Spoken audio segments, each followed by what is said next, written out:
Me and James sat there and I came to the realization that was the first time in my life that I've actually met a Karen, a wild Karen in her natural habitat. I've seen the memes, but I finally met one in person. They're real. They are real. Oh, let me I don't talk to men. Let me tell you. So one time I was at work. Last couple of weeks ago, actually. Actually, it was more like a week and a half ago. And I had already clocked out, and I had to go let the dog out. And so I leave work about halfway through my shift, let her out because I don't like her sitting there for like 8 hours without going outside. Yeah. And so I'm clocked out, and conveniently, I have to take 2 gallons of paint to the same place that I live. So I just take it to the office to let the dog out and come back. Mm-hmm. And then as I'm already clocked out, just getting the paperwork together, this lady comes in, and as I'm trying to staple the paper, it turns out there weren't any staples in there. And 5 seconds in, she's like, "Are y'all gonna help the customer?" And then I was just like, "What?" It just kind of threw me for a loop. Like, what? And then she's like, "Y'all are too busy worrying about a stapler instead of helping the customer." It's like, and that her attitude just made me instantaneously mad at her. I was just like, call that an aggression response. It's like, you know what? I'm off the clock. I'm just gonna sit here and watch you wait. But it's like she threw me off so bad. I was like, all right, Sabrina, you take care of this. I'm out. Peace. And then I passed it. And then I told her, it's like, you have a great day, ma'am. And she's like, oh, thank you. And I'm like, it was like, fucking stupid bitch. You didn't know that was passive aggressive. What you should have done is look her in the eyes and go, well, I'm on my lunch break and I was gonna eat, but watching you suffer is sustaining me far more than any physical food ever could. And then just look her in the eye and just... Nah, I would have had a meeting. Would have had a meeting on that. Dude, oh my god. Well, guys, welcome to the podcast. Hi, hello, how are you? I just want to drop one more time that I think you really missed an opportunity to be like, well, your boyfriend's a man, and then just walked away. It's like, hi, how are you? So, we did... Words. God, let it begin already. Hello, Mitchell. How you doing today? In this episode, which is episode 4, I don't think I've lost count yet. Hopefully not. I hope. Oh man, for a second I was we like, have our first special guest. Give it a round of applause, yay! Or like special ed guest. It is my brother, Matthew. Yay. I feel the love. It's like when you go to a comedy club and then the comic gets up and you're just immediately disappointed. Like, yeah. Oh, so like anytime I go to an Amy Schumer show. Exactly. Exactly. Not untrue though. Yeah. All right, so folks, hello again. Welcome back to Lorecast. I'm Philip. I am Mitchell. And I am Jacob. And then, as Mitchell just said earlier, we have our special guest on. It's going to be Mitchell's brother. His name is Matthew. Matthew would like to say a few words. A few words. Hi, hello, I'm Matthew. You know, excellent. I don't know what I expected with that. And on other news of Matthew, we had a guy named Matthew send us a message on Facebook. Oh, nice. We did. Yes, we did. Yeah, it was actually me. Okay, no, it wasn't You you. I don't know look this that one good. already. You're right. I told him, I was like, you know, that should have just shot me on the wall. Jesus. Wait a minute, I would have been shot on the wall too. That's some spicy twin joke there. Listen, even numbers. But no, yeah, we had a dude message us, message to Lorecast. His name is Matthew. Super cool guy. We just want to give him a shout out and say thank you so much just for taking the time to talk to us and whatnot. I really appreciate that, and I'm glad to hear that you're enjoying the podcast so far. It motivates me. Yeah, right. Yeah, no, but please feel free to send us messages at any time. We may not respond quickly because we like sleep, and some of us have work, so. Are you sure about that? I only ever respond during work. Well, like I said, some of us have sleep, some of us have work, some of us have jobs that they get paid to do. And then some of us appreciate the fans, you know? Yeah, exactly. Yeah, and so they're appreciating us, and I have to say to that, we appreciate them appreciating us, and to that, we appreciate. Okay, moving on. It's going to be a fun episode. This is some Gurren Lagann levels of BS right here, but alright. Believe in the me that believes in you. Believe the moon is actually a giant robot. Okay. Alright, Senor Orc, well, calm down. Okay, so in my great research, this was supposed to be the Gods of Order episode, but we're just hitting the Gods part 1. Yeah, there's it's just so many. There's so many. Yeah. So this is probably going to be a 3-parter, I think, because we're going to have like It's the gods. definitely going to be a 2. Well, I don't think we're going to be able to fit chaos in with the next episode. We have to do like destruction and death and then chaos. it like- really Well, depends. chaos can go be its own, but we can go talk about that later. Yeah, the other issue is whether or not we hit any of the minor gods. Like Yeah. the Dwarven Pantheon and all that good jazz. But anyway, moving on. This is basically going to be the gods of order. This episode's going to be the gods part 1, but we're basically hitting the big gods of order. So Teclis, Nagash, Excuse me? Alarion, The gash is in my heart. Alarion or Alariel. Alariel, whatever. No, get the name right of the lady that can squish your head with her thigh. Mystic thighs. There you go. Lady A, there you go. I did. Ayo. I was typing something out, and for Marathi, I put Big Snake Mama Marathi, and then my coworker walked by and saw Big Snake Mama Marathi, and he just went, "Alrighty then," and just walked away. They're just like, Was that the guy? who Not came today, to lunch with Satan. you? No. Oh damn. oh, oof. So you're gonna get fired. No, because that's also the other guy that gets paid to do nothing. Ew. You can't rat on your own. Yeah.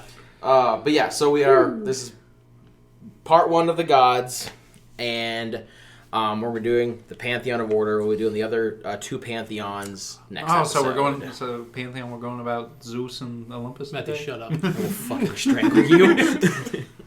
Well, guys, that's Matthew's first and last episode. Okay, cool. Yeah, get the fuck out of here. I was like, all right. I mean, I should have just stayed home anyway.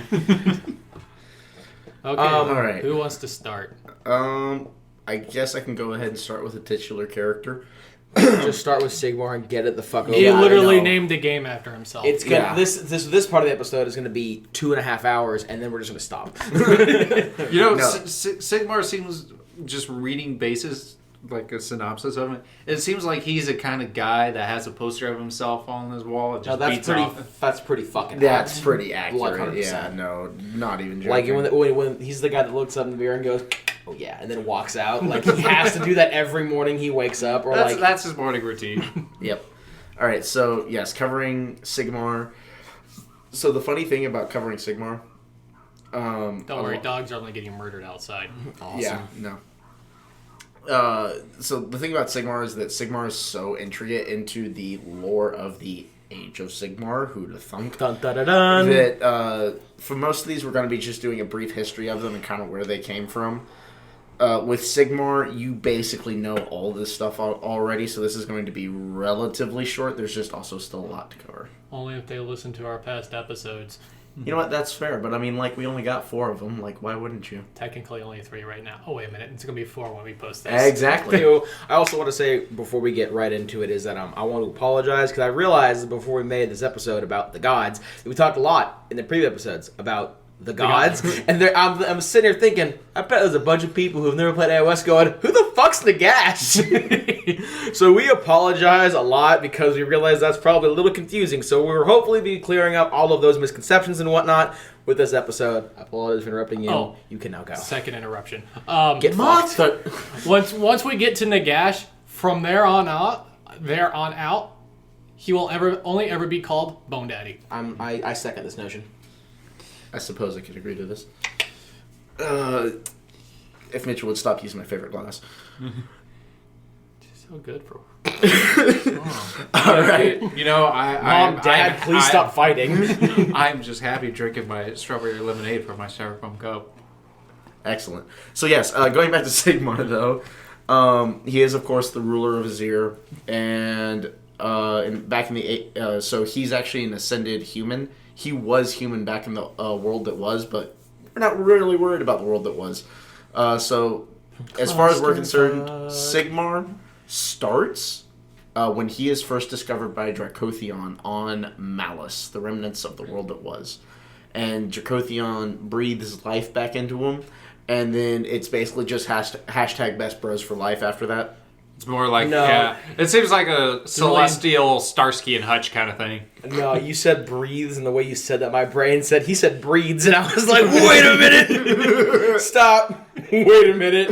Whoa, the Stormcast I- Eternals come later. I heard breeze, and I went like, that was an intense makeout session. Yeah, they're like mouth to mouth resuscitation. Drothian's All like, right. I'd hit that. Now, All right. now I can only imagine Dracothion actually just going like No, on Sigmar stop. to No, the stop. beat. That's X-rated immediately. No, it's just like to the. It's like doing CPR to the beat of "Staying Alive" by the Bee Gees. That's not the only thing that was going with that. Yeah. Okay. Anyway, Bee Gees back are on canon in topic. Sigmar now. Moving on. So yeah, basically, Dracothion woke up Sigmar, and Sigmar was like, "Big Dragon, bro. Here's like a necklace symbolizing our friendship made of Sigmarite or Celeste." It was Sigmarite. You're the one. Was that it did the- Sigmarite? It was Sigmarite. Yeah, it was Sigmar, right? You had to See, name I it. should have known this, but like, It's- See, the reason why named it I after know himself. this, the reason Yeah. why I know this is because you cannot look up anything about Age of Sigmar without learning about Sigmar. So actually, I think it might have been the Celestial Stone. I'm gonna forget what it's called now. But Actually, anyway. you want to know a fun fact? Me first learning Sigmar, I learned about the Skaven first. Heyo. a true man of culture. Exactly. Exactly. All right, moving on though. So he spends his first little bit of time after waking up, basically just running around Azir and beating the shit out of everyone who won't bend the knee to him. That's pretty accurate. Yeah. So he actually ends up killing. I wrote his name down. There it is. Yamnog. Or You have fun with that one. Imnog. But he's the father of Behemoth. Granddaddy Gargant is basically Yeah, he's what he is. Granddaddy Gargant. He's literally the size of a fucking mountain. And he was thick. He was thick. Extra thick.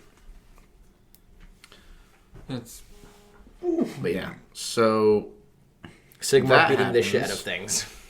yes. So that happens, and then after that, he's like, we're going on a trip, and just starts running around all the different mortal planes because Dracothion is like, hey, here are these things called, realm gates, and we should totally go exploring. So they start exploring. And so once he's solidified his seat of power, he just starts exploring with Dracothion. Along the way, he either woke up or met with the other gods that had ascended up to power at that time. And yeah. Can I say it's fair? It's fair to say that whenever Sigmar was waking up the other gods, that he was singing the friendship song by SpongeBob. F is friends that do so together. You is for you and me. That's my headcanon. I mean, probably not when he met Gorka Morka, because Gorka Morka was like, yes, thank you for rescuing me. Also, I am filled with unyielding rage that you rescued me. I am now going to beat your dragon. beat the shit out and of it's your for dragon. world domination. F is it is for no survivor. Gorka Morka's There we creed. But yeah, so during his travels, though, he woke the other gods, made pacts with them, and he brought civilization to the people of the 8 realms. And moving on into the Age of Chaos, so throughout the period while he was traveling, he met Alariel, and he'd been like, yeah, spread your life everywhere. Go make life happen everywhere. And then Chaos happened, and Nurgle was like, hey, that's pretty hot. And Alariel was like, fuck you, Sigmar. You convinced me to spread life everywhere, and now Nurgle's corrupting that. Fuck you, go die. And this is kind of when Alariel fucks off from the Pantheon and kind of just starts doing her own thing. Which is followed swiftly on the heels by Nagash going, what the fuck, bro? Because Archeon invades Shaiish, and Sigmar is promptly like, yeah, I don't want any part of that. Nope, I'm not going there. And Nagash is like, Nagash is brother, I am pinned here. yeah, Senor Bone Daddy was like, brother, help. And Sigmar was just like, nah, fam, you got it. And he did have it, but Nagash sitting here did not clearly like that. not having it, realistically. Anyway, so then he leads the battle against Chaos at the Battle of Burning Skies, and he ends up facing the Tetrarchs, which are the 4 most powerful greater demons of every Chaos god. Not the cute tank. And at this point, I just thought of Dracothia just fighting a bunch of British light tanks. oh, dang it. Which Dracothia would just get absolutely mullered. Dropping of in heavy course. armor. Dink. Anyway, so they ultimately end up losing the Battle of Burning Skies, which is the true starting point of the Age of Chaos. After that, they make an assault on all points, where Nagash is like, haha, surprise, boy, remember that time when you didn't help me defend Shaiish? Yeah, you're paying for that now. but ends up Nagash's forces end up turning on the forces of Sigmar, and that starts a little war between those two. And at which point, once that's done and over with, Sigmar yeets back to Azir. It is like, fuck all of you, we're done here. Locks down the realm, purges all corruption from it, and just starts waiting and collecting the Stormcast Eternals. And then, of course, in the Age of Sigmar, he creates the Stormcast Eternals. Like, The Age of Sigmar giving everyone his massive peen. yeah. The big difference between the Age of Sigmar and all other ages is that in all other ages he'd been kind of like this warrior king, a champion, the champion of order, and he'd strode onto the battlefield as their greatest champion and fought all the battles themselves. In the Age of Sigmar, he realizes that realistically he needs to be more of a strategist and a commander than a frontline fighter. So you see less of him physically involving himself and a lot more of him scheming and planning. Well, going from Sigmar, I think is a great transition to go to Dracothian. Dracothian. Oh, I thought you were Draconian Law. Okay, You here we mean go. my Dracothian? You mean my massive? All right, so we're going Dracothian. Honestly, looking at a picture of Dracothian reminds me of Dracothian. In depends on how you enunciate. Dracothian. Dracothian. Yeah, Dracothian. Dragon dick! Yeah, giant space magic lizard. No, those are all space lizards.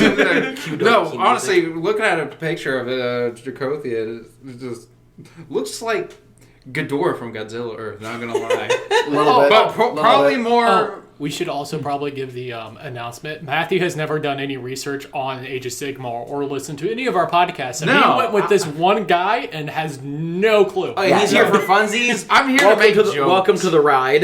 Yeah, no, he literally showed up because we were having a Warhammer weekend, and literally he showed up. We were just like, "Oh, hey, by the way, you're doing this podcast thing, and you're doing Dracothian," and he was like, "Nani." It's Listen, like, I'm just here on vacation, and honestly, it's been a rough start. But it's like, hey, out of the frying pan into the fire, you know. to all of the beautiful people listening to our podcast, we said we would explain God Beast. We never said we'd explain it well.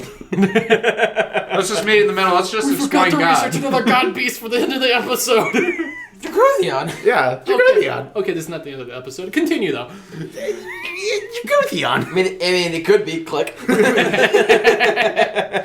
All right, so Matthew, what did you discover about Dracothian? Dracothian is aligned with order. Excellent. Good Yeah, stuff. I'm Step Proud of one. you, son. Step yeah, one. Yeah, step one. Step one is not a dick. Dracothian was a divine being who caught the world that was, not the world that is, and named it Malleus. Yes, no, not Malleus, Malice. Oh my gosh, I'm smooth brain here. It's okay, Matthew. We all have And- our smooth brain moments. Yeah, then he just I live smooth brain he just moments. he just yeeted Malice into the mortal realm. Nice. Yeah, I'm learning education. We're here for you. Is that all he did? No. After that, that was after Sigmar gave Dracothian the necklace of Sigmarite. Fuck you, I was so right. we can rather, just like, Sigmarite, oh, it's so bright. How'd that go again? For science? It's for science. Asking for a friend. It's recorded. And instead of pearl necklace, we gave him a Sigmar necklace. This episode is not child friendly. No, not at all. Then again, we never claim to be child friendly. But Sigmar wrote Dracothian. Okay, rephrase that. After what you just said, please rephrase that. Oh man, I can't wait to go to Rule 34 now. Oh god. I need a second opinion on that, Okay, Chief. I'm out. No more podcasts today. All right, so Sigmar, trying to think of a a word that will not be interpreted the wrong way. He accompanied Here we go. Dracothian. We're getting there. Are you trying to light a cigarette in my room? No, but I'm gonna have it for comfort. After this talk, I'm probably gonna need one. So yeah, Sigmar accompanied Dracothian in the battle against Drakatoa. Sounds more like they're trying to fight a Hawaiian volcano. No, that's kind of what it was. Dragontoa was the god beast that kind of nom Gorkamorka. I would not be surprised if they ripped it off of Krakatoa.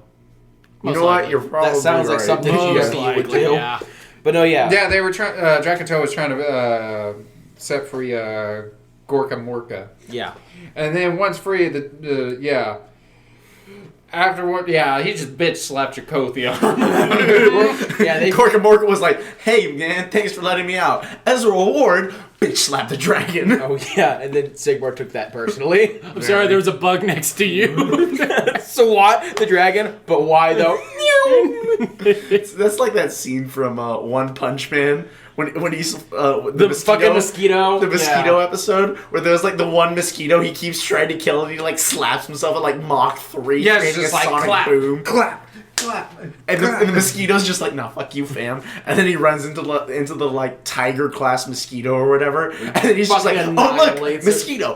Whap! And just like one taps her and like He just just covers the slaps her. entire town in blood from her explosion. But then he still fails to kill the one pesky Yeah, little and then mosquito. like after, so he just smiles like, "I hate mosquitoes."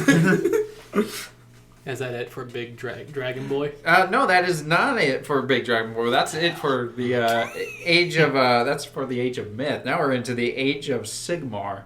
Oh, there's no chaos? Oh no! The age of my car age of fucks off. Sigmar is chaos. Because that's the. Matthew, you really should have listened to our earlier podcasts. I appreciate I'm the looking at spirit. it right here. This If- is filling me Age- with so much like pure euphoria. Yeah, no, there's nothing covered for Age of Sigma, Age of Chaos. Okay, just continue with Well, I'm Sigma. pretty sure Dracothian, like Philip said, hard fucks off in the Edge of Chaos. He was just, Yeah, he he saw take the that and he big was nap. like, he saw that he was like, nope. I'm just like when you said it's like, is there no chaos? I'm like, there's the realm wars. Just continue. It's okay. It's okay. It's okay. In this episode, kids, we're gonna see what a mental breakdown was like.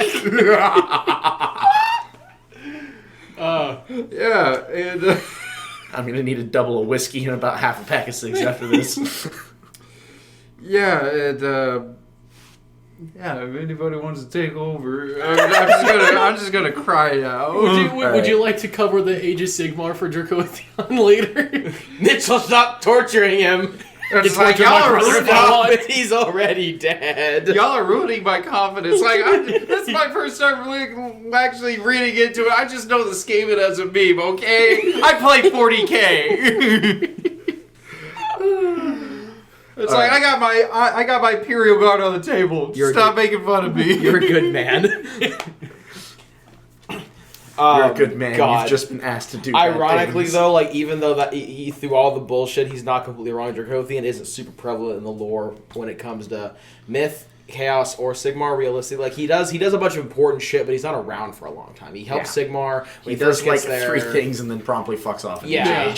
but and this doesn't have anything to do with lore. This is more something that I think's gonna happen. Is that with the Draconith coming back in Age of Sigmar, I'm thinking we're going to be getting a pretty big chunk of Dracothian lore soon, hopefully. So then we'll have more to Yeah. talk about. Yeah, and most that's likely. and that's something, Matthew, you probably didn't come across was that one thing that he did do is that towards the more recent part of the lore for the Stormcast Eternals, or for Age of Sigmar rather, Dracothian actually helps found a new chamber for the Stormcast Eternals called the Chamber Extremis. Which is specifically it's an organization within the Stormcast Eternals that has to do with dragons. Because dragons are his children, and he's like basically like, hey, dragons, go help Go the do Stormcast. dragon shit. Yeah, go Like- help the Stormcast. But yeah, but in my defense, I Oh, no. did just In your defense, we asked you to do this approximately 20 minutes before we started yeah, recording, and, so and- like... and in my defense, I was today years old when I found out y'all had a podcast on Sigmar, and just like, okay, Yeah, you were not coming. You're prepared for this. Mitchell, you're a bad brother. Am I though? I took this man to O'Reilly's to go get a new battery. Shut up. You're breaking my head, Getty. yeah, but here, like I said, referenced earlier, should have been shot on the wall. So you said. Bro, y'all are twins. You gotta stop that. So you You said. think I wanted to be born and to pay taxes? Bro, just commit tax fraud. It's fine. Hold up. So you were saying that Dracothian helped found a new Stormcast Chamber Extremis. and they ride dragons. Yeah. Like their father before them, Matthew. Pearl necklace. So what? Okay, We moving were on. this Moving close to on. not Moving on, getting we're through done. that, and then I'm you had to open your mouth, Mitchell. Okay, we're done. We're done. I'm sorry. We're done. Good. All right, and that's the end of today's episode. Really? Oh, this is rough. Anywho, Moving on. I'm gonna pick it back up. So Philip just talked about Sigmar, which is the god of one of the gods of order. I think he's like the god of civilization is what he's like the god of. Yeah. So I'm gonna be talking about Grimnir. He is one of the dwarven gods, and he is the god of fire and war. And so- left nuts. And left nuts. So the big thing about Grimnar is he's dead. Moving on. By Grimnir's left nut, that was brief and to the point, unlike his nut. So Grimnir, as much as a god can be dead, Grimnir died in the Age of Myth, which we've gone over a couple times in the other episodes, just for explaining the world and whatnot. But that's the big one. So there isn't going to be a whole lot to talk about, especially since, like I've said multiple times, this is all the first like 10 episodes. We're going to be going over things briefly. So I'm not going to go super in depth, but he is dead, just so you'll know.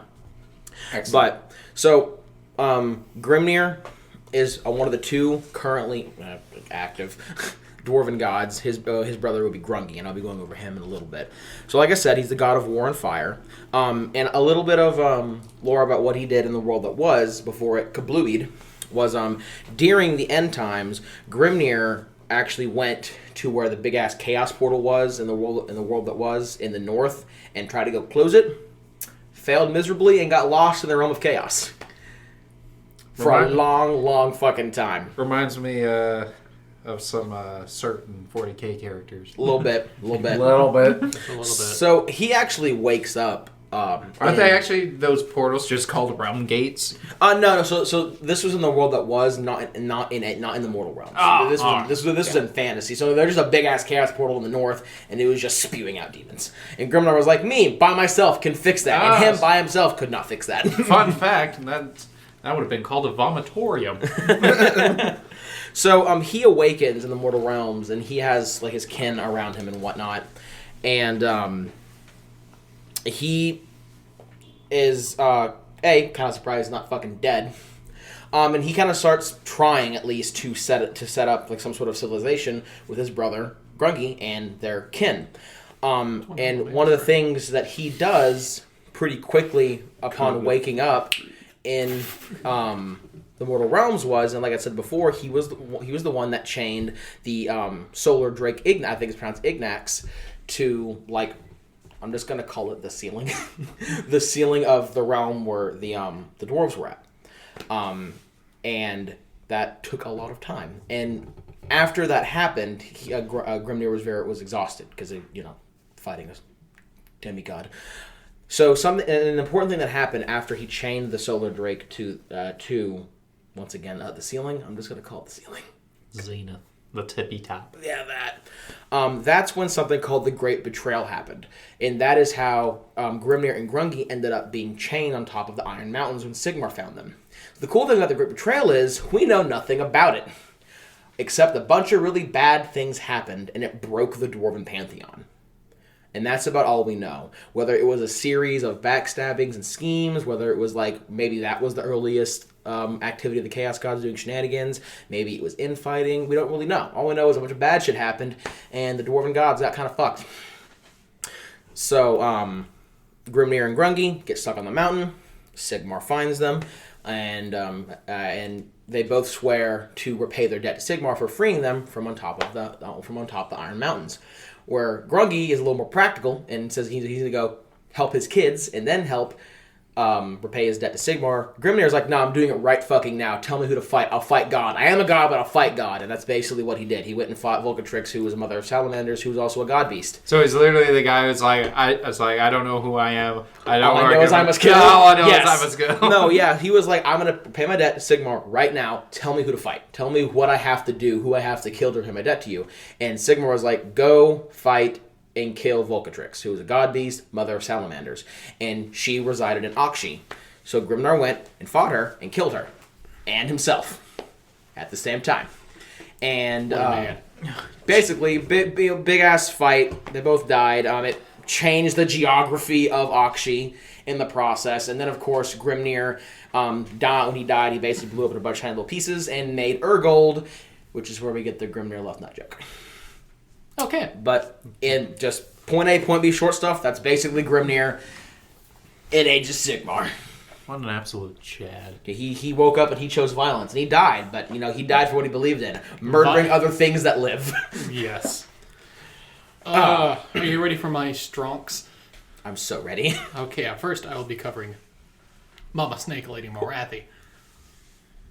Why do I hear the Pornhub logo going off? Okay, so Morathi was not a god until recently, or a goddess because she is a female. For now. Never know. That might be turned into Slanesh. Pretty sure she sucked her sucked. Her powers She's done a lot of sucking. from her powers from Slanesh. So yeah, no, I think her being a female for now is apt. As the resident comes from the Slanesh world. player, I know what I'm about. Comes from the world I was. Did not start off as a goddess. After being spit up by Slanesh, which is my headcanon, and I'm pretty sure that's what happened. She landed in the Umbrellic Sea in Ulgu. Olgu. Yes. Oh, I'm sorry. Drinking water sounds. Done. What was it called? Olgu. Olgu. We're pretty sure it's pronounced Olgu. I heard Ugu, and then I'm like, please don't. Realistically, as Ugu. It's like the rum of Uwu. All right, please kill me. I hate you both. Now, realistically, as mature, reasonable adults, we should probably find out how these realms are pronounced. But we're just not going to do it because there's too many jokes about it now. Somebody tell us. No, please. Yeah, if we can't, if someone tells us, let's say if they send a Facebook message, we're going to read it the exact same. Well, they can send us in a voice message. Would that not on be Facebook. the funniest shit? They're like, Olgu is pronounced Olgu, but they just type it like normal, and it's like, this is the most enlightening shit I've ever seen in my entire fucking life. It's like, Get that man a medal. it's like, you silly goose, is Olgu's Olgu. If you didn't listen to last episode, that's the realm of shadow. And real quick, Morathi, she was a dark elf before god, yeah, right? Yes. Or goddess. Gotcha. She was not a goddess. But boy, we're gonna have an entire episode of just Morathi in the old world and new world and stuff like that. She old. She is definitely one of the oldest people that just remember everything. Let's see. Moving on. She learned in the realm of shadow that she can manipulate the shadow magic to cover her true form because at this point she was still that. The snake lady. She became the snake lady after being spit up. Big mama snake lady. Big mama snake lady. There you go. And she could cover her true form and create it into shadow demons to make not only servants but lovers. Okay, is that actually a thing? Are you being a fucking meme right now? Oh no, that was a thing. That's some serious. Wait, no, hold on. There. No, she converts her form into demons that she then fucks. Yes. So this is just I feel like we went around in a circle and ended back up at masturbation. Yes. It's literally. It's the most complicated form of masturbation. It's literally if someone just tells it's like, you can go fuck yourself. It's like, you know what, I will. It's a great idea. Listen, it's just masturbation with extra steps. And this, in my headcanon, an orgy of shadow demons. Malarian. Malaria. Hashtag Malekith. Oh, did she try to fuck her own son? 'Cause No, that would make me really uncomfortable. Malarian found his mother and this gigantic The shadow demon, balls deep inside of her, apparently. probably. It was a very hostile encounter, but not hostile as in blood, but more of a You're a shitty mom. imagine white trash just kind of yelling at somebody's baby mama because they took your children away type of confrontation. Oh, so you're saying CPS came and took them? Yeah, most likely. Where's my goddamn child support? But it was a lot of passing Ladies blame shaking of her fist at the officer. you're the reason why I can't find any of my people. No, you're the reason because you didn't do your job. Stuff like that. The best kind of mother-son relationships. Yes. Also, to be fair, this is all in the Age of Myth because I forgot to say that. And after a while, they made a pact and they made a city together called Words. Druchi Roth? Like There, can I say? Drukiroth or Druchiroth? Drukiroth. Well, I know they pronounce their Drukiroth. they pronounce their species as they're the Druchi or the Druki. I'm gonna say Druchiroth. I'm gonna say Drukiroth. Drukiroth or Drukiroth. Yeah. Drukiroth or Drukiroth. Yeah. That was after the truce. She quickly joined Sigmar's pantheon, and after that, she tried to seduce Big Bone Daddy. After what you just said, I feel like she joined Sigmar's pantheon because she just wanted to fuck. You know, you're probably not wrong. Oh no, there's memes being passed around. Oh no, I gotta read this. Our ability to stay on topic is atrocious. And I Oh, no, it's apologize horrible. to anyone listening right now. Oh, stop looking at memes on your phone. See, I'm actually not here to actually, what's the word I'm looking for? To assist with to us. to assist, to lend my knowledge. I'm just here to just derail this whole thing. Just fuck with everyone. Yeah, I mean, I'm here to ruin your whole careers. Excellent. Oh, I didn't want to be. I have to have one first. after trying to seduce Big Bone Daddy Nagash, Nagash got hella pissed and just really pimp slapped Oh, the please hell. tell me he be gone thoughted her. It was pretty good. Oh, that is so delicious. please So Marathi Please, lost. Poppy, tell us the story. Marathi in that slap was This kid's how I met your mother. in that. She lost her ability for a short period of time. Like her true form got revealed because in her in the way that she sits there and she covers up her form, she is a beautiful woman, and she's able to she just stunning. Like people just go draw. this draw- sounds- That's some serious. This sounds like serious Celeste, Slavashi yeah. shit right there. yeah. And It'd be like, and so I'd he tap it. slaps her so hard, and she just becomes a gigantic snake monster. And she goes, He slapped the beauty off of her. pretty much. so I just just goes, pretty much "I am had a so Kleenex full and of just like, shame." So she just ran away, and then after that, her life fell apart because Malarian kicked her out of the city. damn. Took control of the city. Said you can have control of this one part, and what was that? It was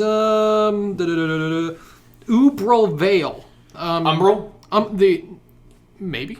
Is it? It's I- probably Umbral. I put Ubral. I probably spelt it wrong because Umbral or Umbral? Man. Yeah.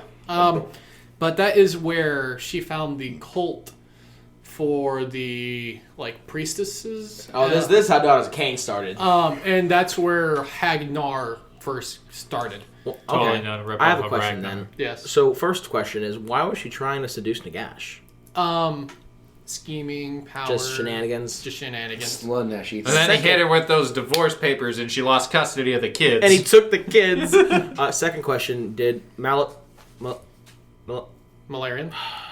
Hashtag Malekith. Yes.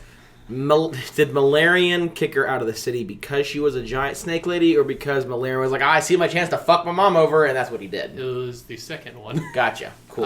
Like I said, proper mother-son relationships. Yes, Ah, exactly. yes. So she started that. It was the settlement, Hagnar, the temple settlement for Cain. From there, she started to come up with ideas of how to regain power. And just to be clear, she's back into her form of being beautiful and whatnot. She's not The snake lady. People don't see her as a snake lady. By the way, Matthew, if you're wondering about those sounds that we occasionally hear coming from above us, the neighbors above us are professional MMA fighters who like to practice at home. In my head canon, they're hate fucking. Or something to that effect. We have no idea who they are. We just know they make a fuck-ass load. I don't know Yeah, why I'm Mitchell here. was- All I Mitchell know was is talking to I me must about them throw, I must earlier. throw large object on the floor aggressively. Oh my god, no, I'll be sitting in my room at 5 o'clock in the afternoon and it's just thud! And I'm just like, holy shit, are y'all people trying to drill through China from the second floor? Like, what the Yeah, fuck? just argue out of nowhere. Moving on. She, after that, come up with ways to regain her power. She started to look for signs of Cain, but only found his heart, which was guarded by the god beast Karabatar. Karabatar. That sounds right to me. Yeah. In true Marathi fashion, she first tried to seduce the creature. Oh my god! Bro. And this type of shit looks like a gorilla and goes, licks upper lip. It sounded like it worked because it wasn't until the What? I'm starting to think she's not as hot as she thinks she is. Because keeps but getting once the turned creature down. woke up, it realizes the heart of Cain was gone, and then went to go attack Marathi, and that battle lasted for 13 days. And Oh during, shit, one longer than Sigmar and Gorka Morka's. and during that entire time, she was absorbing the essence of the heart. Just to clarify for Smooth Brain over here, this Cain is different than Eldari Cain. Same premise. Same premise. Yeah, so I it's know. pretty much So the in- same thing. Still the god of murder. Yeah, still Yeah. still the elven god of murder, yeah. You know what? Might as well just be same Cain. Yeah, the biggest difference, I think, I'm not 100% on One's this, but- labeled 40K, one Well, is copyrighted in Sigma. At least in the fantasy world, Cain was actually alive, I'm pretty sure, wasn't he? I think so. But no, the biggest difference that I was going to say in terms of what they represent is in 40K, Cain is more like the god of warfare. Yeah, Cain And- is the Eldari god of war. Yeah. Whereas in Age of Sigmar, God he's of more like murder. just straight up the god of murder. He's corn without the flakes. Yeah. Yes. By the way, this is us covering the Cain. This is all it. This is all Because the he, information. it was because he's dead now. Technically no. dead. He, No, all there is his heart. Yeah, But and he was dead back in the world that was, right? I think the end times is what killed him because he lost all of his shards and shit when the world blew up. And Yeah, now he so- can't ever be put back together. Damn, Yeah, so lost his realistically, shards. he's not- Damn you, Magna. Well, that's one of the objectives of the daughter of Cain is to find all the shards Yeah. of Well, Cain. So I'm realistically, we're not going to be covering him as in terms of an actual god until much later if we ever do. Well, Yeah. so but hold on. You said that there was a god beast that was protecting the heart of Cain. Why? Because god beasts didn't exist in the world that was. So why would this god beast be protecting the heart of Cain in the first place? Just because he's ooh, shiny thing, it's mine, or is it Probably. Plot reasons. cool? That's all I need to know. that didn't say. Let's see. Absorbed the energies of the heart. Meanwhile, the other elven gods discovered that the souls of their kind were being tormented in the belly of Slanesh. They sought out Marathi for her unique insight of Slanesh because, she used to be inside of Slanesh. Oh no, so this is post Slanesh capture. Yes. Oh shit! I totally forgot that. Sorry, I have No, to actually, maybe disassociate pre Slanesh. because it says that she would be irresistible bait. Oh, so they I totally forgot Slanesh and Sigmar actually got captured. yeah, no, Yeah, Slanesh And is not is having getting a good fucked time. over. Either Yeah. Slanesh is not having a good time, or realistically, Slanesh is having the best time. Yes. One of the two. Yes. This Why is not both? This is why you shouldn't have the same characters in Exactly. different universe. So they're like, oh, Slanesh has all the elves. They look at Marath, they're like, go get him. And she was like, aight. Yeah. All right. Altogether, they trapped Slanesh, and each were given parts of the souls which were Marathi made into the Melisse and Canary. Canary? Canary? I'm going to say Canary. Here, let me see. Canary? Canary? Canary. Who the hell? Wait, actually, let me see one more. What language is this? Canary. Canary. Canary. Melisse and Canary. Lucy? Are these just different sects of elves? No. SECT, not These SEX, are the obviously. snake ladies and the winged ladies. Gotcha. Yes. Ah. If you don't know what I'm talking about, go look at the Daughters of Cain model line. There's going to be snake ladies and ladies with Listen, wings. when we talk factions, we'll explain all of this. I would just look that up. At that point, she claimed herself to be the High Oracle of Cain and rose to the power of Daughters of Cain. And the rise of power for the daughters started to grow. But she's just straight lying to him because they all think that Cain shards are still somewhere, and realistically, they're just not, right? She's straight up lying to them about Cain being a thing still. Yeah, This looks like something. she treads on. This looks like something straight out of an '80s album cover. Oh yeah, it does.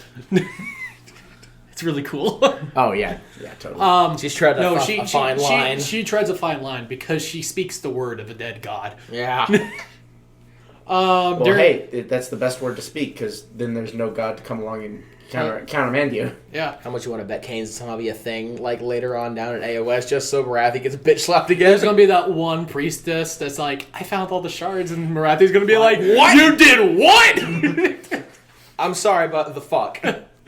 During the Age of Chaos, Marathi was able to expand her power, though had to fight many battles against Slaaneshi demons, which sought to free the Dark Prince. During the Age of Sigmar, she rejoined the Alliance at the same time, ascended to godhood from all the blood sacrifices that she made. Oh, so she didn't even become a god fully until AOS, Age of Sigmar. Yes.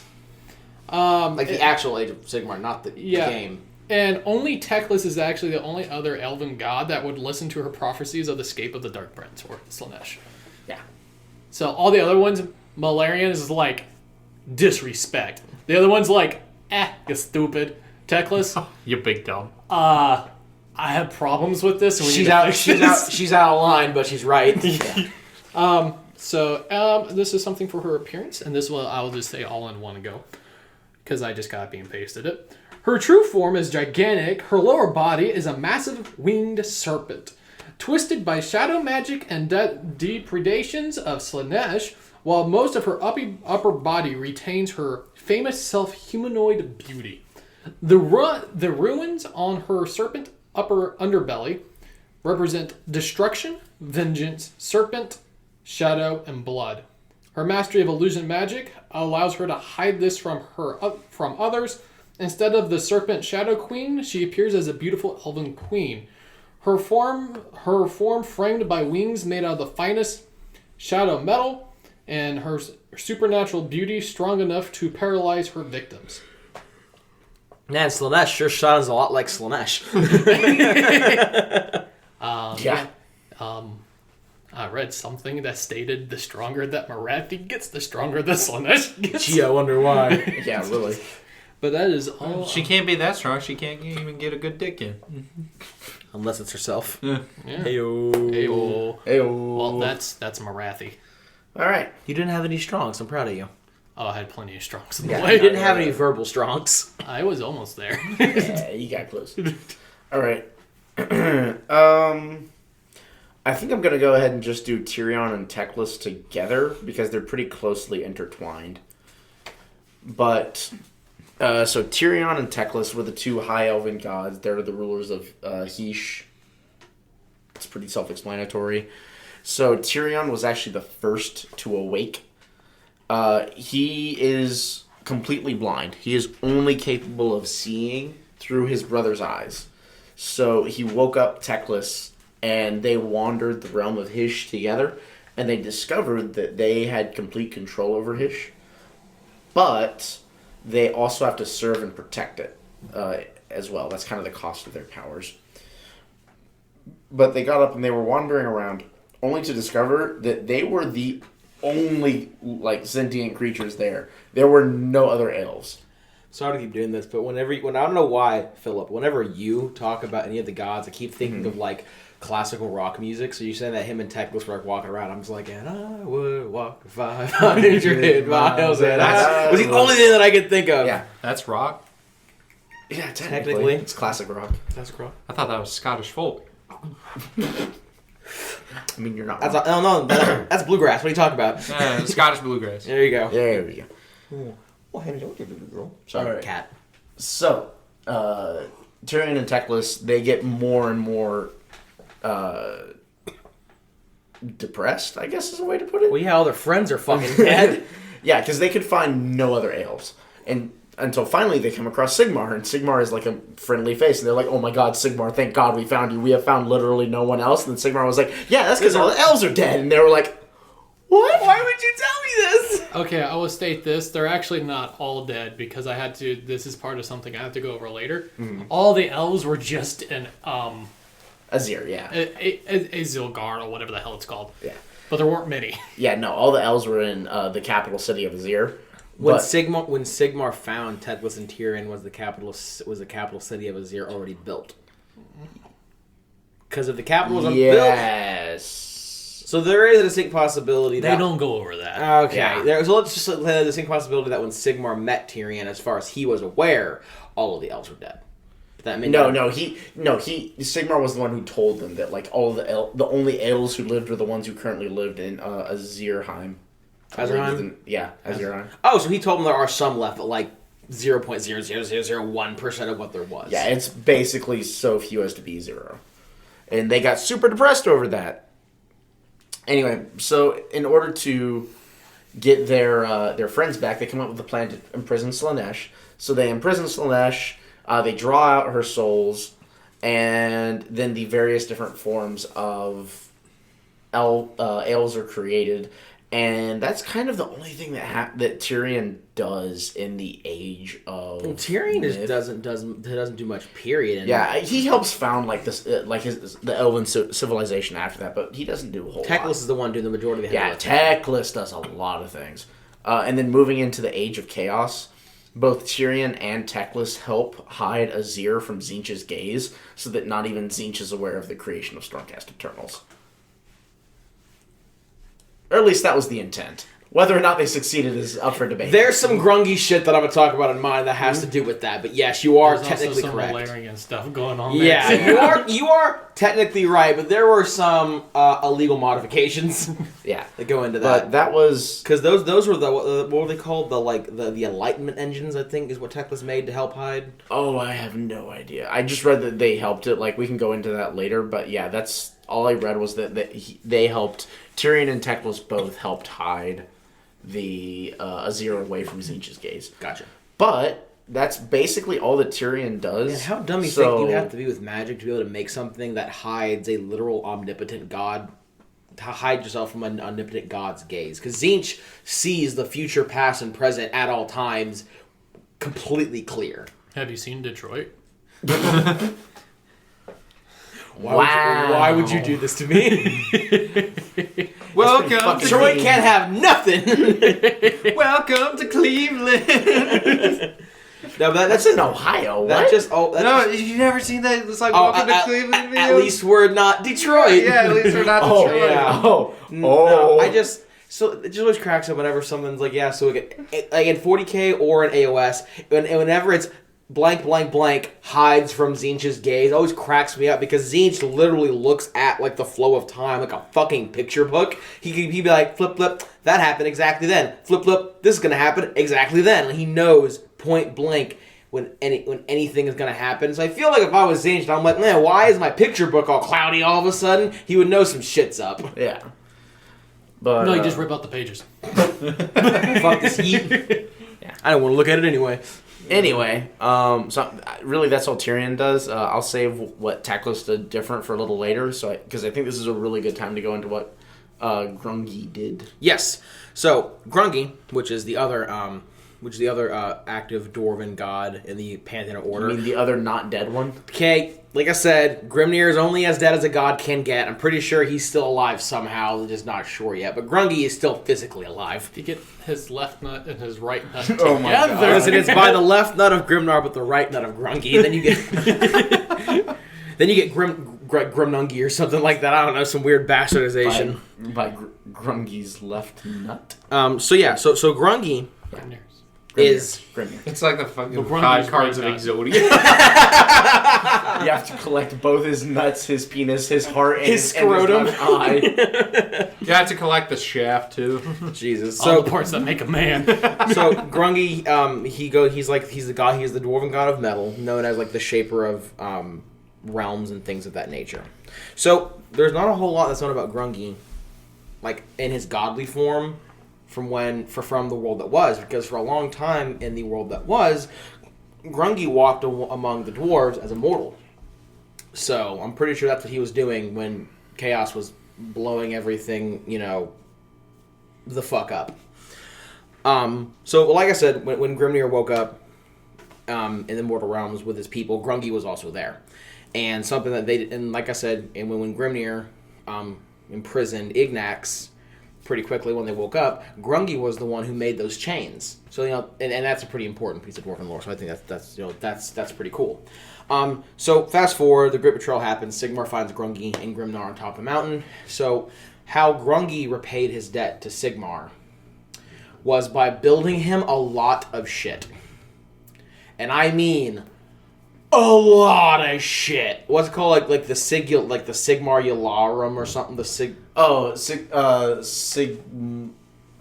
I believe you're right. I believe it's the Sigmar Sigmar Yularum. Yularum. Yeah, so he builds that. He fucking helps him with Stormcast. He builds him all kinds of shit. I'm not gonna go into it right now because it's a lot of shit. Oh, yeah, no, And basically, he if builds. If Sigmar uses it, Grungy built it. Yeah, no. If it has Sig- it has the word Sig, yeah, Listen, paid by America, built by China. That's basically what it is. yeah. So he does a lot of the really, really cool shit for Sigmar.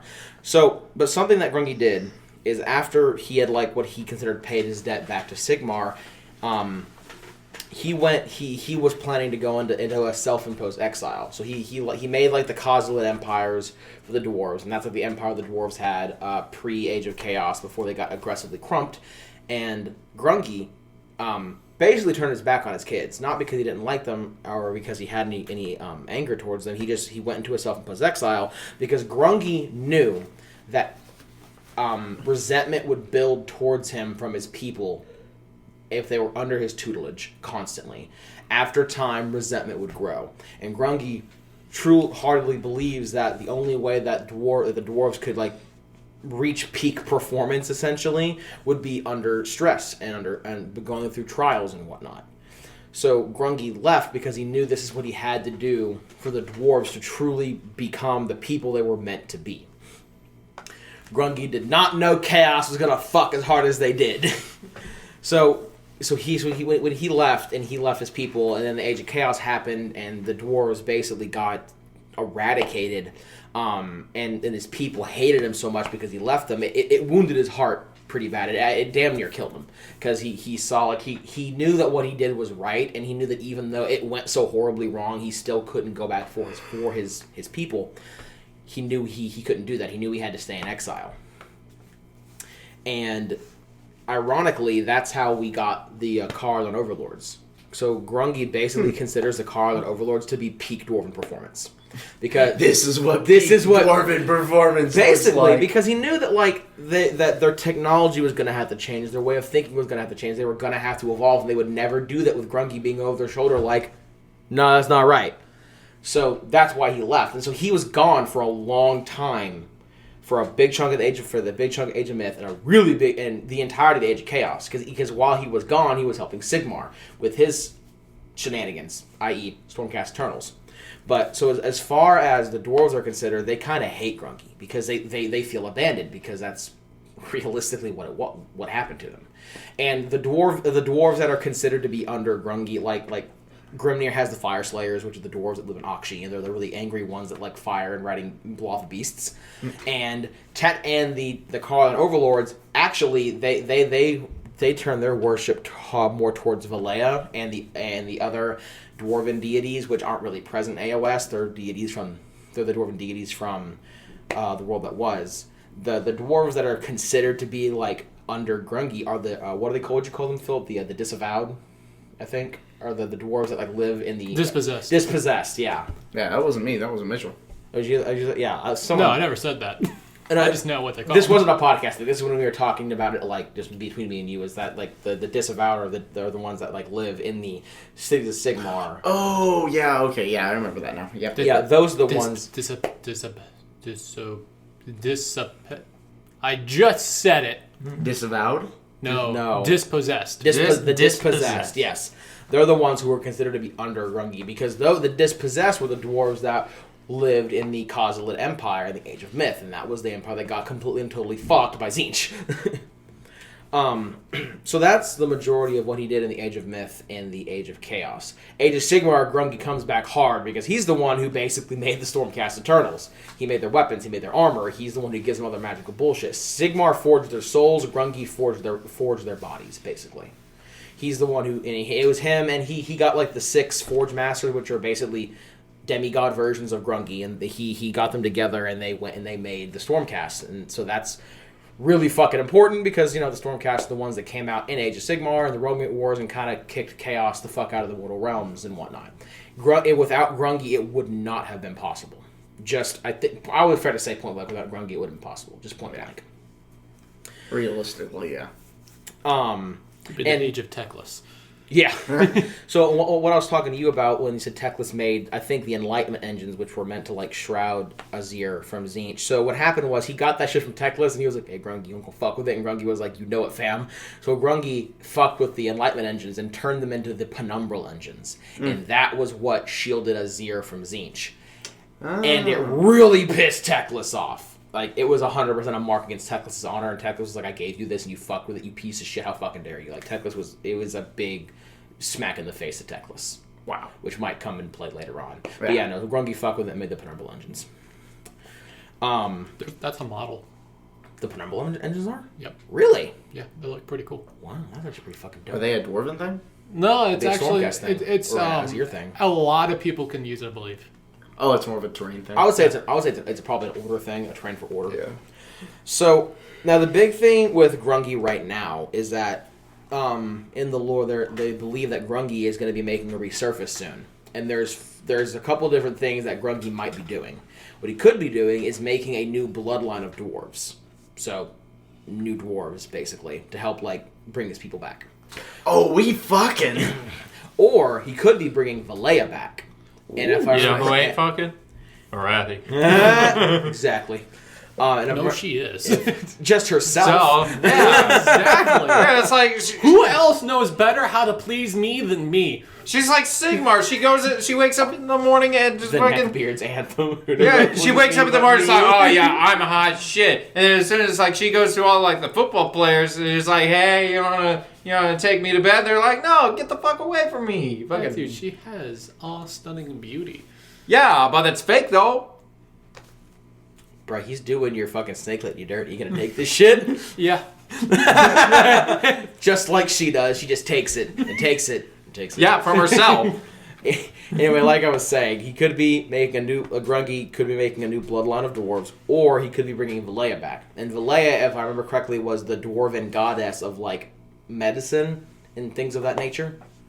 So I don't know. I haven't looked too much into it, so I'm not sure if she's dead or if she's just like not here, or if she's lost in the realm of chaos or some bullshit like that. But she's not here, so they're thinking that they might bring Valea back, which would be a big thing because, like I said, the Karlan Overlords, which are the Sky Dwarves, basically hardcore worship Valea. Like I think Yeah. one of their most powerful worships is named after her. Or he could be making something called a sort of reclamation engine, because they believe that Grungy also might be making his reappearance because he wants to bring the Kozilek Empire back, which would then turn the dispossessed, Yes. which would, if he brought the Kozilek Empire back, would turn the dispossessed into denizens of the Kozilek Empire, and that would actually give the dwarves a ground presence again, and it wouldn't just be Fire Slayers or Karlan Overlords. There would be actual just normal fucking dwarves that aren't anger midgets or flying midgets. It's probably going to be that, so they can just rework that model line. Yeah, and also it'd be a new army. Realistically, it'd be a new army. It'd be Why a couldn't more, you just use your Blood Bowl be a more- models? That's for Blood Bowl. Yeah, but you could still use them. No. No, Yeah, you can. Not really. I mean you could if you kit bash your heart out, but Yeah. But Hey, yeah. if the orcs can do it, the dwarves can too. Honestly, what I would see happening, realistically, is I wouldn't be surprised if Grungy came back and he like resurrected the Kozilek Empire and brought Valea back. Mm-hmm. That would not surprise me at all. I mean, look in 9th edition, they brought in the Silent King, so Like, yeah. he wasn't supposed to ever come back. And I think that'd be a good thing for lore, too, is, more forces to fight against chaos, more drama, things like that.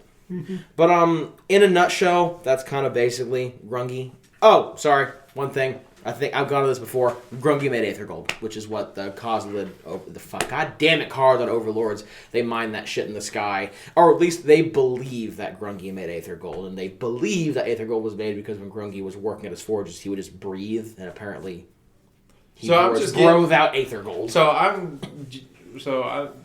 getting that Grungy is just Hephaestus.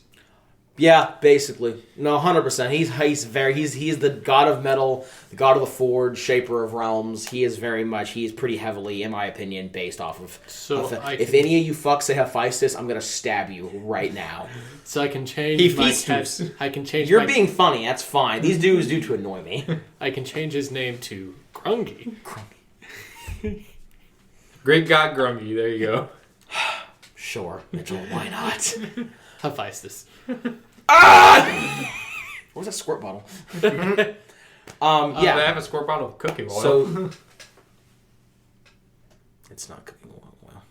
It's water. It's water. oh, it's labeled cooking oil. Yeah. We bought it at a kitchen store. But Well, that's y'all are using it wrong. that's basically Grungy in a nutshell. There's obviously like I didn't go over like the 19 wonders of Shimon. That's for a later episode. And all the other things did for Sigmar, which we'll go over later when we go more in Would depth. you like- But that's basically Grungy in a nutshell. Would you now like a quick rundown of Malarian? Malekith. Valerian.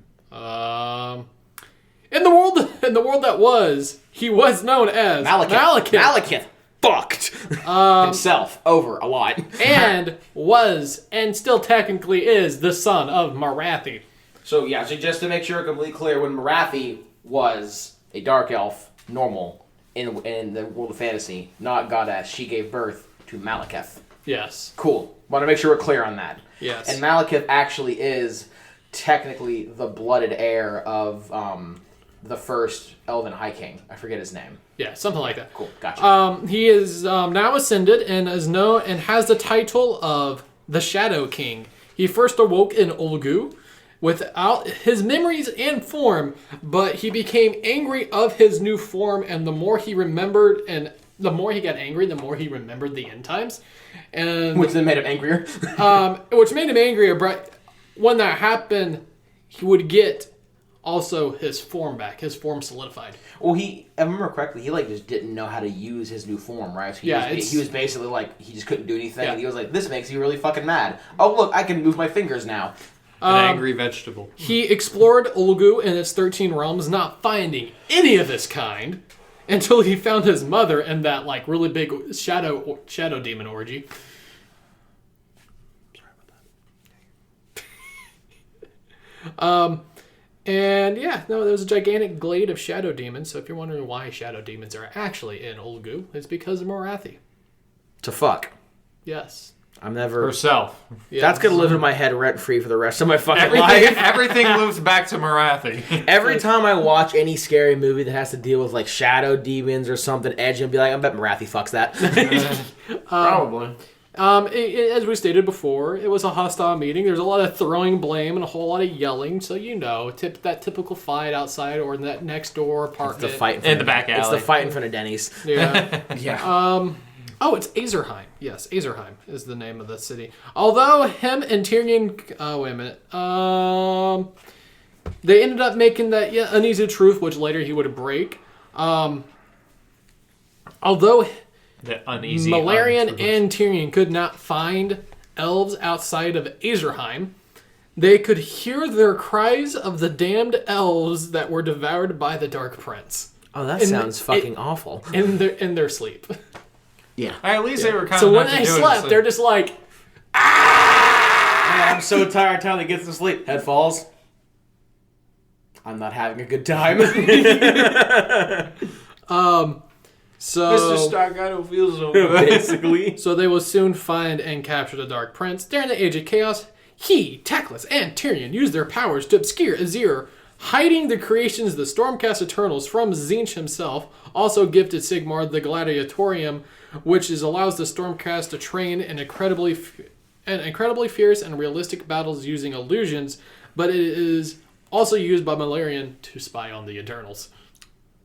I always feel like somebody's Who's watching me? No, it's just Malaria in the corner jerking off while he's watching Oh, this. God. While he's watching the Stormcast fight. And during the Age of Sigmar, the followers of Slaanesh blame Malarian for the missing god and eagerly seek him in the realm of Ulgu. I bet even if like Malarian didn't have anything to do with Slaanesh, he would say he did just to piss off the demons. Yeah. Like, yeah, I fucked him. Who cares? How are you going to kill a shadow? Exactly. Yeah, you have a shadow. Ooh. And that is all for Malarian. I can go on to Mystic Thigh Lady. Oh, so he doesn't have much then. Since he doesn't have his own realm and there's not a book about him, there's not a whole lot. It's just more of like what you get from other snippets of some other people. So it's fair to say that his lore has a opportunity to be explained to a greater depth later on. Yes, after some Awesome. books and stuff like that come out. Oh, well, yeah, that's Malarian then, huh? Yeah. Would you like to go over Tech. T-Dog. I guess that would be Tyrion too. Techless. Fuck. Yes, I will gladly take Teclis. So, just like Tyrion, Teclis woke up in Heesh. The only difference being that he was not blind and did not have to see through his brother's eyes. So, after the whole event where Sigmar found them and said, like, oh yes, the only elves left are in Azerheim, he actually went and he started studying, and he spoke to a bunch of venerable elders in Azerheim, including Dracothion. And it was during this time of studying things like that he became renowned for his knowledge and things. So Teclis is actually the one who brought scholarship and science to the mortals of the 8 realms. He also brought the study of magic. Oh shit. Yeah. Oh, So- to like everyone or just to the elves? Everyone. Wow, that's actually really cool. So no He one actually helps found the Collegiate Arcane. in the cities of Sigmar. That's cool as shit. And he taught their elders. Like, Dope. personally taught them. That's fucking dope. Yeah. So then the whole Slaanesh imprisonment thing happens, and he creates the Edeneth Deepkin. The Edeneth Deepkin are his first creation. And when he first makes them, he's like, ah, yes, I have made the perfect elves. And then the perfect elves started not being perfect, and he Made was the- like, Nani, the fuck is He this? made the perfect 40k dark elves. Yeah. So he like scans them with magic, and he discovers a blot upon their souls. And so he's like, this shouldn't be here. I cast purification magic. And a bunch of the elves just started going insane because of it. And he was like, oh no, this is not good. And then the elves, thinking that, Teclis was trying to fucking murder them for being imperfect, just ran off. Like, they ran into the ocean. We're like, fuck this shit, we're out. And then Teclis was like, maybe I should kill them and exterminate them so they can't be corrupted by chaos. And then Tyrion was actually like, no, maybe don't murder your children. Finally have friends. What the fuck are you Yeah, doing? maybe don't murder your children. And Teclis was like, you know what, that's a fair point. So instead, Teclis went back and created new souls. Then tell me this, man to man. Do you think Teclis should have killed the Deepkin? Do you think that would have been the better idea? Bruh, I play Slaanesh and Dark Elves. Like, I don't know what you want from me. We want an honest answer. That's fair. But no, so that happens, and then he goes on to create the Realm Lords. Oh, So the Luminous Realm Lords? The Lumineth Realm Lords are basically just Teclis Eldar Creation 2.0. Bigger, better, faster, stronger. Yeah, so they are physically perfect. The issue is that they apparently are pretty emotionally fucked. Also, they don't ride sharks or eels, so that's a. So Yeah, that's some serious points against So them. they Yeah, don't that's a have con. they don't have the cool factor at all. Exactly. They got the pompous factor. Do you mean emotionally fucked as in they have no emotions, or emotions because they have too many emotions? Teclis calls them like his perfect creation, when the fact of the matter is they are just inherently flawed at their core. The issue is that none of those flaws like are clearly visible. So yeah, like their pompous nature and things like that. God. Oh, so they're just normal Oh. fucking high elves from fantasy. Basically. Dicks. Let's see, what else did he do? He also helps to obscure Azir in the Age of Chaos. And then going into actually the more recent lore, so he helps build this tower called the Tower of Prios, and it actually helps diminish the Necroquake. And the Necroquake, that's when Nagash cast magic and fucked the whole world up, right? Yeah. We will be going over that when we cover Nagash. Yeah. And then How Nagash fucks the world again. yeah, and then just as Mitchell was saying, he is the only one who will actively listen to Marathi when it comes to Yes, Marathi when it comes Slaanesh breaking to out. her warnings about Slaanesh breaking out. And Teclis has actually already made an additional like a stronger agreement with the spirits to give like a power boost to his army and his legions, specifically because he's anticipating another big war with Slaanesh Basically, coming. Age of Chaos 2.0, damn near. More or less. Just more Slaanesh and less corn. So yeah. I believe that's all for me. So I tech guess, list. I guess we're on to Alariel then, huh? Mystic Thighs herself. Thick thighs save lives. Crush a watermelon. Alariel is yet another ascended god from the world that was. Heyo. Oh, you're sensing a pattern over Let here? it just be known that the only people here that were gods from the fucking start were Grimnir and Grungy and Gorkamorko. And Gorkamorko is a god we'll talk about in the next episode. But people who were gods in the old world as well. Included in that was Sigmar and Nagash. Yeah, Sigmar and Nagash, they became gods, but Grimnir, Grungy, and Gorkamorka are the only gods that were just gods from the start. Okay. Her main title is the Everqueen, and she is the ruler of Giran. She is also the creator of the Sylvaneth, which are the spirits of the old wood elves, I'm guessing. Tree people! They're created in Hi-ya. soul pods, I believe. Yes. Yes. I know that one because Zinch occasionally will capture them and hold them hostage. Great. Let's see. Yeah, The first sounds thing she hot. did, and her creating the Sylvaneth was one of the first things she ever did in the Age of Myth. As the Age of Myth continued, her desire to stay and tend to her realm grew, and her hatred grew even farther. Words that make sense. We're doing so good. And she grew hatred for having to go back to the council or the pantheon consistently, because she just wanted to tend to her own. She wanted Well. to stay home and tend to her garden, and then Sigmar kept knocking on her Yeah. door going, hey, we got a meeting, let's go. And the only reason why she ever went back is because there was a whole lot of bickering going on, and she was like, "Fine, I'll go." Well, to be fair, in AOS, Sigmar did kind of like save her fucking life. Yeah. At least the Stormcast Turtles did. We will get. Well, to that. that comes later. Yeah. We'll get to that. Yeah. If we learn anything from the Mortal Realms episode, Alariel pretty much spent the entire time in the Age of Chaos fighting off Nurgle's army, It was not a good time. That's a mild way of putting and it. through that, she became even more reclusive. Yeah. Yeah, if I had Nurgle's stench on me, I'd be pretty fucking reclusive as well. And during the Age of Sigmar, she was reborn because technically she died, or she didn't die. She sat there and she threw reborn herself. herself. She threw herself into a soul pod, and it's like, okay. And I was thinking the Mother of Vines, who is her most devout follower, took her, I think, to the Stormcast Eternals, and then she was like planted and reborn in her warlike aspect. Yeah, that's when she basically went from like the season of winter to the season of summer, and she was like, it's time to fuck Yes. them up. To be specific. That's a whole lot what I got for what happened to her. I have some stuff that she did in the Realmgate Wars that we could probably cover later. No, like I said, we'll be going back over all of this stuff later on in much more detail. This is just a really bare bones version, so people have an idea of what we're going to be talking about. But she was really big in the Realmgate Wars. Yeah, Wars. no, yeah, definitely. Well, yeah, she had to basically unfuck the entire 8 realms from, Chaos's bullshit. But I do get some stuff because Lexicanum gave me some relationships. Ooh. Okay, of what kind? Well, we will get to that.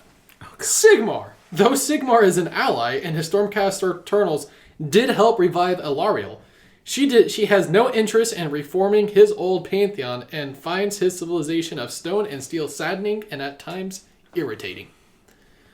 Kurnoth. Her butt dial. All right.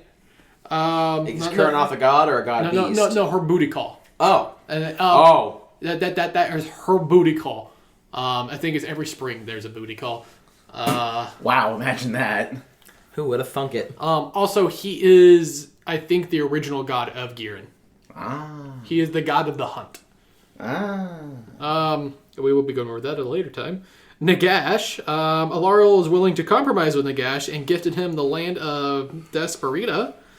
Declarapita? You know what? That's a word. In order to prevent conflict between them, though the bargain was kept for a time, it did not hold. And they kind of clashed in the coming of the Age of Chaos. And Nurgle, it's Nurgle. Yeah, Legend of Nurgle. Not good. Definitely not good. And that would be everything for Alariel, if not covering the Realmgate Wars, because that will be for a different episode. Okay, so I think that about wraps it up for this one then, right? Yeah. Okay, just so about. the next, episode, let's just call it episode 4.5, is going to be about the other gods that weren't in the pantheon, which would be Nagash, Gorkamorka, Kragnos, and things like so. Yeah, and them and whatnot. We may add the Chaos gods in there. It just kind of depends. No, we don't want to. No, the Chaos gods. Chaos needs to be its own 2-part episode of like what is chaos, There's why so it much. exists, There's so much. Chaos gods. Realistically, for the Chaos God episode, we're gonna have a lot of old world stuff in there too, because there's so much shit that they did then that still matters for now. Because they're the exact same beings. Exactly. All right. Well, I guess with that, we'll wrap it up. Thanks for sticking with us. I know this episode got a little clusterfucky, but thanks for sticking around and whatnot. Hope y'all enjoy it, and we'll be seeing y'all in 2 weeks. Sound good? Yeah. See y'all in 2 weeks. I bet. That this man. Yeah, I'll see you. Let's see when is. I'll see y'all in December. Yeah. There you go. All Will right. we even have an episode? We will get there. We will get to that. We'll get there. We'll get there. All right, y'all. All you beautiful bastards have a great night, and we look forward to seeing you again.